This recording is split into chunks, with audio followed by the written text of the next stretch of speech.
At Obsidian, we're really well known for creating awesome storylines.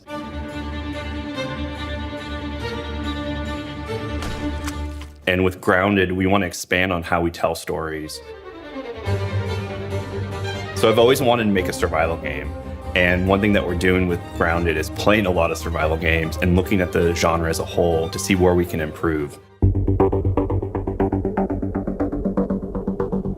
First, we have environmental storytelling. So we want to tell the story through the places that you're visiting and do it through the artwork and the atmosphere of the areas that you're exploring. It's all handcrafted. We spend a lot of time talking about the tiny little details of why is this thing in the yard in the first place, who put it here, depending on the materials that the things are made out of, how they're placed, what's the purpose of this thing.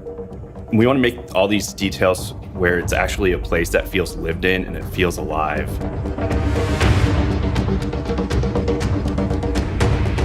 First things first, you're not supposed to be here. So in the trailer, you've heard a voice, and that's our robot buddy, Burgle. Burgle is your buddy and your pal, and he guides you through the adventure, and he's also just the NPC that you can talk to if you get lost, if you need some help.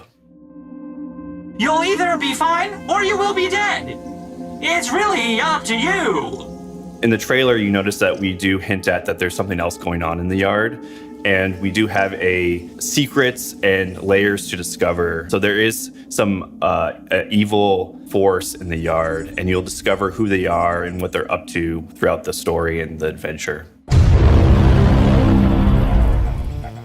In Grounded, not only can you play in multiplayer, and it's a great multiplayer experience, but you can also play in single player. We want to support all different types of players. So if you want to be the player who crafts armor and armors up and goes through the adventure, you can do that. If you want to play a stealthy player, you can do that. If you want to just go destroy everything and build up a arsenal of weaponry, you can do that as well.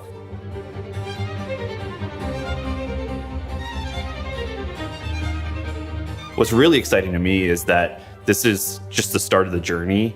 So when we launch in game preview, the storyline's not going to be finished. I have tons of ideas. I know the team has tons of ideas. I'm sure the community will have tons of ideas on how to make this game the best game that it can possibly be. So let us know how you feel about it, what you're jazzed about, and we'll work with you and work with the community to see where the storyline goes from here.